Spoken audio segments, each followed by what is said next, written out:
नमस्कार साथियों, मैं राजेश सोनी हल्का वहम आप लोगों के बीच में एक बार फिर से उपस्थित। उम्मीद करता हूं कि आप लोग अपने घरों में सुरक्षित होंगे। ठंड का माहौल है भाई, बच के रहना। पारा नीचे गिरता जा रहा है रेगुलर, और कोरोना भी बढ़ता जा रहा है। कोरोना से भी बच के रहना, मास्क पहनना, सैनिटाइज करना, उचित दूरी रखना। कहीं ऐसा ना हो कि सेकेंड वेव की तरह अगर कोई मिस हैपनिंग हो गई तो बहुत दिक्कत हो जाएगी। तो सो प्लीज टेक केयर। साथियों, चुनावी दौर है, चुनाव की घोषणा हो चुकी है।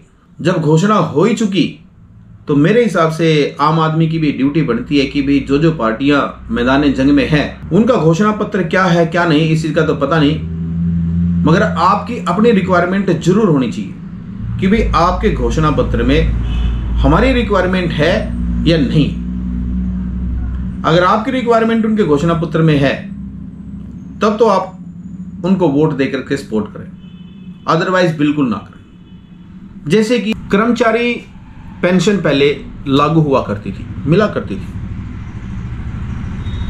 अब वो पूर्ण रूप से बंद है। कर्मचारियों को पेंशन नहीं मिलती। रिटायरमेंट के दौरान उनको जो पैसे मिलते हैं 20-30-40 लाख रुपए मिलते हैं उनको, वो जब रिटायरमेंट होकर के घर पे आता है तब तक उससे बच्चे भी सेट नहीं हुआ होते।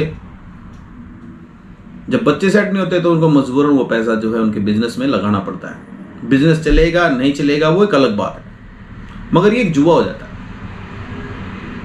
और वो जो पैसा लेकर के आता है, सारी उम्र की कमाई वो एक झटके में निकल जाती है। उस कर्मचारी के पास कुछ नहीं होता, सिवाय बच्चों के ऊपर डिपेंड रहने के अलावा और कोई काम नहीं होता फिर उनके पास, क्योंकि उम्र के इस पड़ाव में वो कुछ काम कर नहीं सकते और पेंशन गवर्नमेंट देती नहीं। ये तो बड़ी दुखदायी स्थिति हो जाती है। प्राइवेट सेक्टर में क्या होता है दोस्तों कि प्राइवेट सेक्टर में आप कोई भी प्राइवेट सेक्टर उठा लेना, कोई भी, चाहे बैंकिंग हो या कोई मल्टीनेशनल कंपनी हो या नेशनलाइज कंपनी हो, आप कोई भी कंपनी उठा करके देख लेना, आपको वहां पे एम्प्लॉय जो मिलेंगे ना, आपको लमसम 20-21 साल से लेकर के 40 साल तक के एम्प्लॉय आपको ज्यादातर वहां पे मिलेंगे। आफ्टर दैट क्या होता है कि वो आपको किसी न किसी बहाने से किक आउट कर देते हैं, क्योंकि 40 साल के आसपास जाकर के आप कुछ सीख तो सकते नहीं। कंपनी के अंदर ही रह करके आपको काम करना पड़ेगा, प्राइवेट सेक्टर में रह करके। और प्राइवेट सेक्टर तो ये कहता है कि आप डेली अपने आप को अपडेट करो। अब बंदा कब तक कहां तक अपडेट करेगा, क्योंकि एक टाइम आने के बाद उसको थोड़ा सा ये लगेगा कि तो बहुत हो गया है, और वहीं फिर कंपनी की पैनी नजर होती है, फिर आपको वो किक आउट कर देगी। मामला साफ। गवर्नमेंट जॉब की तरफ आदमी क्यों जाता है?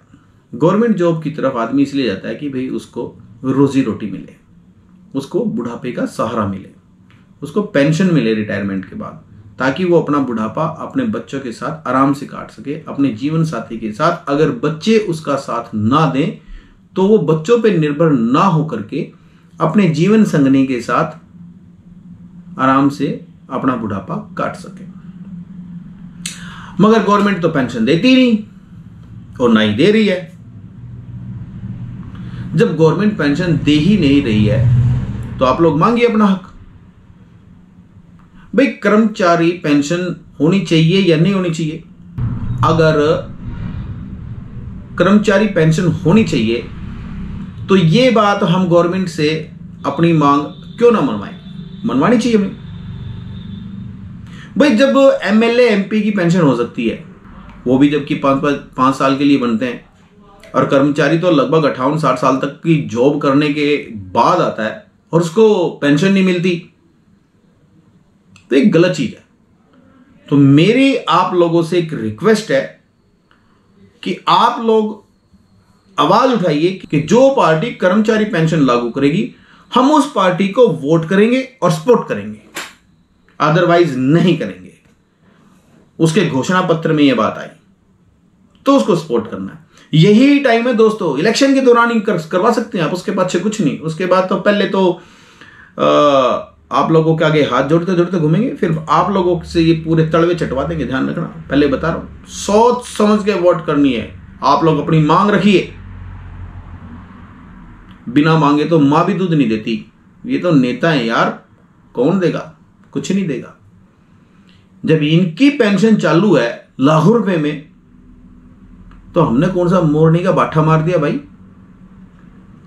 हमारे लोगों को भी तो पेंशन मिलनी चाहिए ना, कर्मचारी पेंशन लागू होनी चाहिए ना भाई। होनी चाहिए तो मांग कीजिए, बोल्डली मांग कीजिए। आप लोगों का यह अधिकार है कि मांग कीजिए आप अपनी, क्योंकि बुढ़ापे में कोई किसी का साथ नहीं दे पाता। बच्चे तो जैसे हो रहे हैं आप देख ही रहे हो, तो मांग कीजिए। Okay, thank you very much, शुक्रिया। चलते हैं, फिर मिलेंगे।